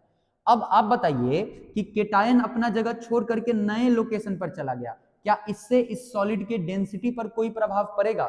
तो डेंसिटी पर कोई प्रभाव नहीं पड़ेगा। तो फ्रैंकल डिफेक्ट से डेंसिटी पर कोई प्रभाव नहीं पड़ता है। केटायन और एनायन का जो साइज होता है फ्रैंकल डिफेक्ट में वो लगभग सिमिलर होता है। इलेक्ट्रिकल न्यूट्रलिटी जो होता है वो मेंटेन्ड होता है। ध्यान रखेंगे इस चीज को। इलेक्ट्रिकल न्यूट्रलिटी मेंटेन्ड क्यों रहता है? क्योंकि कोई पार्टिकल बाहर नहीं जा रहा है, कोई पार्टिकल अंदर नहीं आ रहा है, तो इलेक्ट्रिकल न्यूट्रलिटी मेंटेन्ड रहेगा। नेक्स्ट है स्कूटी डिफेक्ट, शॉर्ट पड़ जाता है, कम पड़ जाता है। याद रखिए कि जितना केटायन है उतना ही एनायन शॉर्ट पड़ जाता है। जितना केटायन, मान लीजिए 2 केटायन गायब, 2 एनायन भाग, दोनों क्या कर लिया, भाग गया। तो आप देख सकते हो इस वाले डिफेक्ट में एक एनायन यहां से गायब, एक केटायन यहां से गायब। तो अगर सेम नंबर ऑफ एनायन और केटायन मिसिंग है अपने साइड से, तो वैसे डिफेक्ट को स्कूटी डिफेक्ट बोलेंगे। अब एटम गायब हो गया, लैटिस साइट पर मौजूद होना चाहिए था, वहां है ही नहीं, तो जाहिर सी बात है इससे सॉलिड का डेंसिटी घट जाएगा। स्कूटी डिफेक्ट वैसे आयन शो करते हैं, वैसे सॉलिड शो करते हैं जिनके आयंस के बीच डिफरेंस होता है।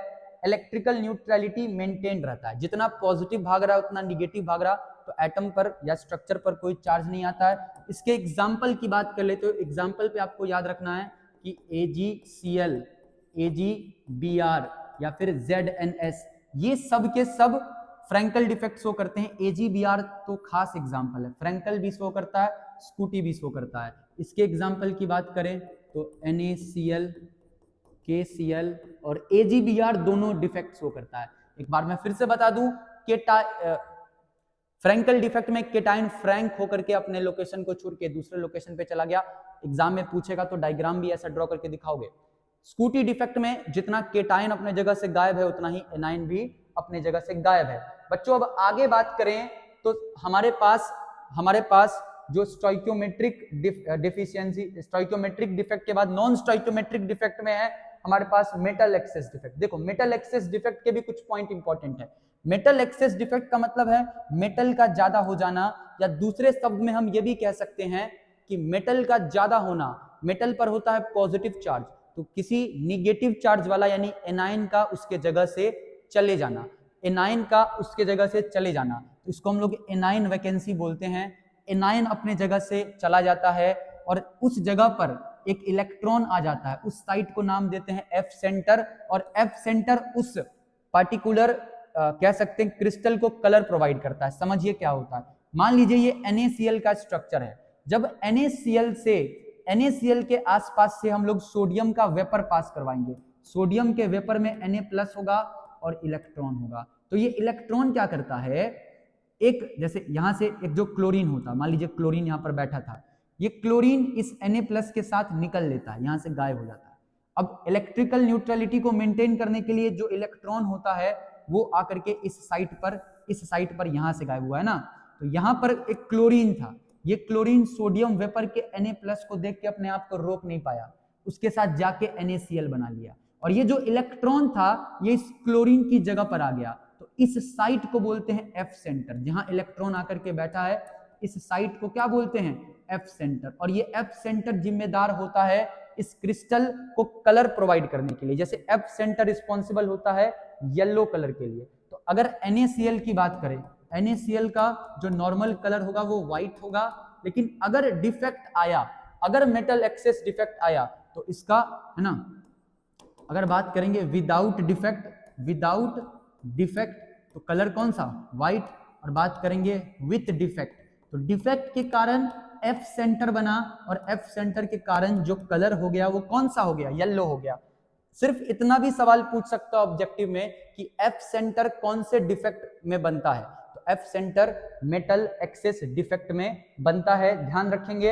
अब आगे चलें तो आगे हम लोग पढ़ते हैं इलेक्ट्रिकल प्रॉपर्टीज ऑफ सॉलिड्स। देखिए इलेक्ट्रिकल कंडक्टिविटी के बेसिस पर सॉलिड को 3 कैटेगरी में बांटा गया है। सबसे पहला है कंडक्टर्स, दूसरा है इंसुलेटर्स, और तीसरा है सेमीकंडक्टर्स। आपको ध्यान रखना है कि जो कंडक्टर्स होते हैं उनका कंडक्टिविटी जो होता है वो 10⁵ साइमन पर मीटर से ज्यादा होता है। वहीं दूसरी तरफ इंसुलेटर्स की बात करें, इंसुलेटर्स का कंडक्टिविटी 10⁻⁻10 साइमन पर मीटर से कम होता है। और वही सेमीकंडक्टर्स की बात करें तो इनका कंडक्टिविटी 10⁻⁻6 से 10⁻⁴ साइमन पर मीटर के आसपास होता है। मतलब कंडक्टिविटी सबसे ज्यादा कंडक्टर का, तभी कंडक्टर करंट फ्लो करवा पाते हैं। इंसुलेटर का कंडक्टिविटी सबसे कम, करंट फ्लो नहीं करेगा। सेमीकंडक्टर का कंडक्टिविटी एक मिडिल रेंज में होता है। और इसी तरीके से सॉलिड को 3 कैटेगरी में बांटा गया है। सेमीकंडक्टर्स हमारे लाइफ के लिए बहुत ज्यादा इंपॉर्टेंट है, अभी आगे समझेंगे क्यों। अब हम लोग सॉलिड्स को जो है बैंड थ्योरी के अकॉर्डिंग समझते हैं, बड़ा सिंपल है।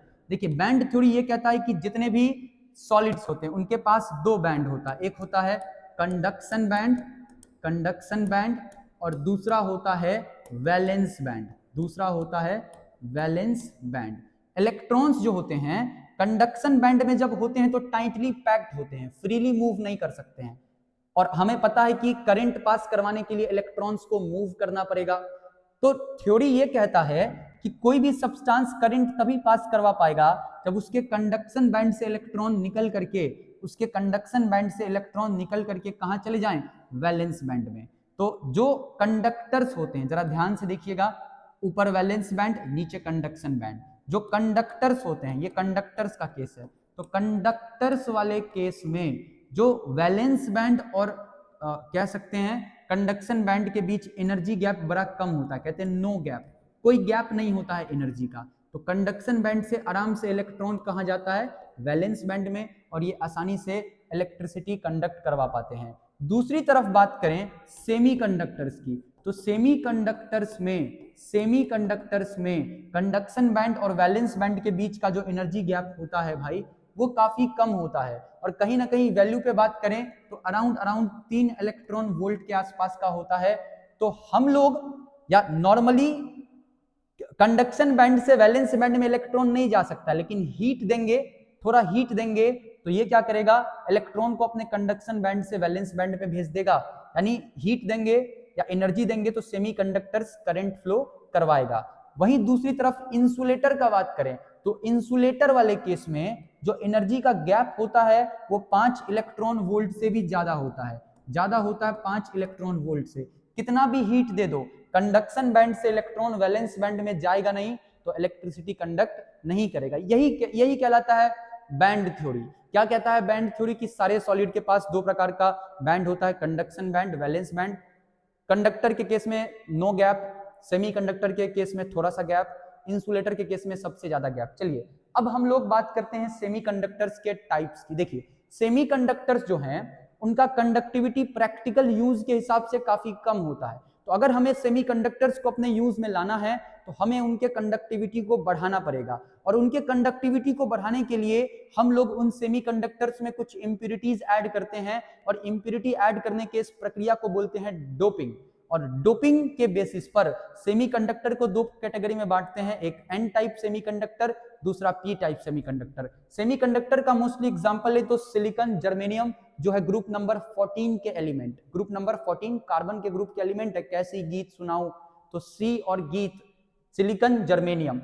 अब मैं आपको बताता हूं कि सेमीकंडक्टर्स में क्यों इंप्यूरिटी ऐड करेंगे। अच्छा, इंप्यूरिटी ऐड करने के बाद जो सेमीकंडक्टर बनता है उसको एक्सट्रिंसिक सेमीकंडक्टर कहते हैं, जो प्योर फॉर्म में होता है विदाउट इंप्यूरिटी उसको इंट्रिंसिक सेमीकंडक्टर कहते हैं। सेमीकंडक्टर के पीछे क्यों पड़ गए हैं सर, जो इलेक्ट्रिसिटी कंडक्ट करवा रहा है उससे खुश नहीं है क्या, कि जो नहीं करवाना चाह रहा है उसके पीछे पड़ गए कि भाई इंप्यूरिटी ऐड करवाओ और इलेक्ट्रिसिटी कंडक्ट करवाओ। भाई इस बात को समझो कि सेमीकंडक्टर्स इसीलिए हमारे लिए यूजफुल हैं क्योंकि हम लोग सेमीकंडक्टर्स में अपने अकॉर्डिंग इंप्यूरिटी को ऐड करके उसके कंडक्टिविटी को बढ़ा और घटा सकते हैं। कंडक्टर्स में ऐसा नहीं कर सकते, जो कंडक्टिविटी है वो हमेशा फिक्स रहेगा। सेमीकंडक्टर्स इसलिए हमारे लिए यूजफुल है कि ज्यादा करना है कंडक्टिविटी तो ज्यादा इंप्यूरिटी ऐड करो, कम करना है तो कम इंप्यूरिटी ऐड करो। चलिए अपने मुद्दे पर आते हैं। सेमीकंडक्टर दो प्रकार के, एन टाइप सेमीकंडक्टर, दूसरा P type semiconductor. N type semiconductor वैसे सेमीकंडक्टर को कहते हैं जिसमें ग्रुप नंबर 14 के एलिमेंट के साथ, याद रखिए ग्रुप नंबर 14 के एलिमेंट के साथ ग्रुप नंबर 15 के एलिमेंट का डोपिंग करवा दे। यानी आपसे अगर पूछ दे what is N type semiconductor तो आप लिख देना कि वैसे सेमीकंडक्टर जिसमें हम लोग ग्रुप नंबर 14 के एलिमेंट का डोपिंग किससे करवा देंगे। अब यहां पर समझने वाला बात क्या, जरा समझिएगा। ग्रुप नंबर 14 के एलिमेंट का डोपिंग करवा देंगे ग्रुप नंबर 15 के एलिमेंट से, तो N type semiconductor. Group number 14 के एलिमेंट का डोपिंग करवा देंगे ग्रुप नंबर 13 के एलिमेंट से, तो पी टाइप सेमीकंडक्टर। भाई ग्रुप नंबर 14 के एलिमेंट के आखिरी सेल में वैलेंस इलेक्ट्रॉन 4 होता है, ग्रुप नंबर 15 के पास 5 होता है। जहां ग्रुप नंबर 14 का एटम एग्जांपल लेते हैं, ये हमारा एक सेमीकंडक्टर है परफेक्ट प्योर सेमीकंडक्टर है, इसमें हमने आर्सेनिक जो कि ग्रुप नंबर 15 का एलिमेंट है इसको लाया, इसको ऐड किया। तो आर्सेनिक कह रहा है कि भाई पहले सिलिकॉन जो है वो 4 इलेक्ट्रॉन शेयर कर रहा था, लेकिन मेरे पास 5 इलेक्ट्रॉन है, मेरे पास एक एक्स्ट्रा इलेक्ट्रॉन है। तो इसी एक एक्स्ट्रा इलेक्ट्रॉन के कारण ये जो इंप्यूरिटी है ग्रुप नंबर 15 का, इसी इलेक्ट्रॉन के कारण करंट को अब फ्लो करवा पाएगा। तो हम कह सकते हैं ये जो इलेक्ट्रॉन है इसी को मोबाइल इलेक्ट्रॉन बोलेंगे, और ये जो सेमीकंडक्टर है ये एन टाइप सेमीकंडक्टर कहलाएगा। या इसी को दूसरे शब्द में हम ऐसा कह सकते हैं, जब पेंटावेलेंट, पेंटा का मतलब 5 वैलेंसी वाले इंप्यूरिटी को ऐड कर देंगे, 5 वैलेंसी वाला मतलब ग्रुप नंबर 15 वाला इंप्यूरिटी ऐड करेंगे, वैसे कंडक्टर्स को, वैसे सेमीकंडक्टर्स को एन टाइप सेमीकंडक्टर बोलेंगे। लेकिन वहीं दूसरी तरफ जब ग्रुप नंबर 14 के एलिमेंट का डोपिंग ग्रुप नंबर 13 के एलिमेंट के साथ करवा देंगे भाई, तो ग्रुप नंबर 14 वाला कह रहा था भाई 4 इलेक्ट्रॉन मेरे पास थे, जो नया आदमी आया है वो 3 ही इलेक्ट्रॉन लेकर के आया है, और 3 ही इलेक्ट्रॉन लेकर के आया है तो एक इलेक्ट्रॉन का जगह खाली रह गया। उस खाली जगह को क्या कहते हैं? उस खाली जगह को कहते हैं होल्स। देखिए इस खाली जगह, मान लीजिए यहाँ पे इलेक्ट्रॉन था, अब नहीं है, होल्स क्रिएट हो गया। अभी ये होल कैसे कंडक्टिविटी को बढ़ाता है सर? भाई देखो ये जो होल क्रिएट हुआ है ना, तो एक कोई इलेक्ट्रॉन कूदेगा इस होल को भरने के लिए, और इस होल को भरने के लिए जैसे ही इलेक्ट्रॉन जंप करेगा यहाँ, ये इलेक्ट्रॉन जो कूदा है जंप करने के लिए उसका जगह खाली हो गया, तो होल अब कहीं और बन गया। इसी तरीके से एक होल को कवर करने के लिए दूसरा इलेक्ट्रॉन कूदता है तो नया होल क्रिएट होता है। इसी चक्कर में इलेक्ट्रॉन्स का मूवमेंट तो हो रहा है, और इसी इलेक्ट्रॉन के मूवमेंट के कारण कंडक्टिविटी जो होता है वो बढ़ जाता है। तो हम सिंपली ऐसा कह सकते हैं या इस बात को समझ सकते हैं कि एन टाइप सेमीकंडक्टर में करंट को फ्लो करवाने का काम इलेक्ट्रॉन करता है, पी टाइप सेमीकंडक्टर में पॉजिटिव होल करता है। पॉजिटिव होल क्या है? कुछ नहीं है, खाली जगह है, इलेक्ट्रॉन फिल करने के लिए गया उस खाली जगह को, इलेक्ट्रॉन का मूवमेंट हो गया, तो जो इलेक्ट्रॉन फिल करने गया उसके जगह पे फिर होल क्रिएट हो गया। तो सेमीकंडक्टर दो प्रकार के, N type P type. N type याद रखो 14 15, और पी टाइप में याद रख लो 14 13। सिंपल सा बात है। चलो अब आगे चलते हैं। यहां पर मैं इसको, इस स्लाइड को रखा था तुम्हें डोपिंग समझाने के लिए, उसी डायग्राम से समझ लिए। जैसे मान लो ये सिलिकॉन है, अब इस सिलिकॉन को हमने गायब किया और सिलिकॉन की जगह पर हम लेकर के आ गए बोरोन को, है ना, मतलब ग्रुप नंबर 14 का एलिमेंट को डोपिंग करवा दिए 13 के साथ। बोरोन आया ना, तो बोरोन 3 इलेक्ट्रॉन लेकर के आया। बोले अरे भाई एक इलेक्ट्रॉन क्या कर दिए, ये जगह खाली रह गया, और ये जगह खाली रह गया, और इसी को बोलते हैं होल। अब ये इलेक्ट्रॉन दौड़ा इस होल को भरने के लिए, फिर यहाँ होल बन गया, फिर ये इलेक्ट्रॉन दौड़ा इसको भरने के लिए। ऐसे ही इलेक्ट्रॉन्स का मूवमेंट हो रहा है, और उसी इलेक्ट्रॉन के मूवमेंट के कारण हम बोलेंगे कि कंडक्टिविटी जो है वो बढ़ गया। तो ये पी टाइप सेमीकंडक्टर था भाई। अब आ गए हैं हम लोग, खाली स्लाइड है कोई बात नहीं, हम लोग आ गए हैं हमारे आखिरी टॉपिक पर, जो कि है मैग्नेटिक प्रॉपर्टीज ऑफ सॉलिड। जितने भी सॉलिड सब्सटेंस है मैग्नेटिक प्रॉपर्टी शो करते हैं। क्यों मैग्नेटिक प्रॉपर्टी शो करते हैं? देखो किसी भी सॉलिड सब्सटेंस के अंदर इलेक्ट्रॉन्स है, इलेक्ट्रॉन्स मूव कर रहे हैं। इलेक्ट्रॉन का 2 प्रकार का मोशन होता है। सबसे पहला सर्कुलर मोशन होता है और एक एक्सियल मोशन, अपने एक्सिस पर भी मूव कर रहे हैं और सर्कुलर मोशन भी कर रहे हैं, जिस कारण से सॉलिड सब्सटेंस में मैग्नेटिक प्रॉपर्टी अराइज होता है। और हम लोग मैग्नेटिक मोमेंट कैलकुलेट कर सकते हैं। मैग्नेटिक मोमेंट को डिनोट करते हैं म्यू से, जिसका फॉर्मूला होता है म्यू बराबर होता है √n × n+2, और इसका यूनिट होता है bm यानी बोर मैग्नेटॉन, जहां पर n की जगह पे हम पुट कर देते हैं नंबर ऑफ अनपेयर्ड इलेक्ट्रॉन। अनगिनत चैप्टर में ये काम कर चुके हैं हम लोग, तो मुझे नहीं लगता है कि इसमें कोई दिक्कत आपको होगा। और मैग्नेटिक प्रॉपर्टी के आधार पर हम लोग अलग अलग कैटेगरीज में सॉलिड को क्लासिफाई करते हैं। सबसे पहला डायामैग्नेटिक, अब तो फिजिक्स में भी पढ़ रखे होंगे।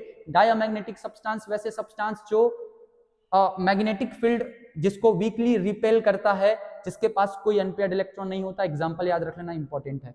पैरामैग्नेटिक सब्सटेंस वैसे सब्सटेंस जो वीकली अट्रैक्टेड होता है मैग्नेटिक फील्ड की तरफ। एग्जांपल याद रख लेना O2 पैरामैग्नेटिक है, ध्यान रखना। फेरोमैग्नेटिक वैसे सब्सटेंस जो कि स्ट्रांगली अट्रैक्ट होता है मैग्नेटिक फील्ड की तरफ, क्योंकि इसमें इलेक्ट्रॉन का जो अनपेयर्ड इलेक्ट्रॉन का संख्या ज्यादा होता है। आयरन, कोबाल्ट, निकेल इसका एग्जांपल है। डायामैग्नेटिक कोई अनपेयर्ड इलेक्ट्रॉन नहीं, पैरामैग्नेटिक अनपेयर्ड इलेक्ट्रॉन। और जो नेक्स्ट है ferromagnetic, strongly attracted by magnetic field, क्योंकि इसमें अनपेयर्ड इलेक्ट्रॉन का संख्या ज्यादा है। उसके बाद 2 और एंटी फेरोमैग्नेटिक। देखो ये ऐसा सॉलिड होता है जिसमें मैग्नेटिक मोमेंट जो होता है वो अपोजिट डायरेक्शन और इक्वल मैग्नीट्यूड में होता है, तो सारे मैग्नेटिक मोमेंट एक दूसरे से कैंसिल हो जाते हैं। इसका भी एग्जांपल याद रखोगे, MnO NiO Cr2O3। फेरी मैग्नेटिक में क्या होता है कि मैग्नेटिक मोमेंट अपोजिट डायरेक्शन में तो होते हैं लेकिन मैग्नीट्यूड इक्वल नहीं होता है, ठीक है। तो नेट कुछ ना कुछ इसका मैग्नेटिज्म होता है, ये भी काफी बार पूछा, याद रखना। Fe3O4 मैग्नेटाइट, ये फेरी मैग्नेटिक सॉलिड का एग्जाम्पल है। तो मेरे बच्चों, हम लोगों ने कर दिखाया सॉलिड स्टेट चैप्टर के सारे कॉन्सेप्ट को एक ही लेक्चर में हमने कवर किया है। उम्मीद करते हैं कि ये लेक्चर आपको पसंद आया होगा। बहुत जल्द सब्जेक्टिव सवाल के साथ हम हाजिर हो रहे हैं, तो आपका जो बचा कुचा कष्ट है उसको भी हम लोग दूर करेंगे। इस वीडियो को जरूर लाइक कर दें, चैनल को सब्सक्राइब नहीं किया तो चैनल को सब्सक्राइब करते हैं। मिलते हैं आपसे अगले वीडियो में, धन्यवाद।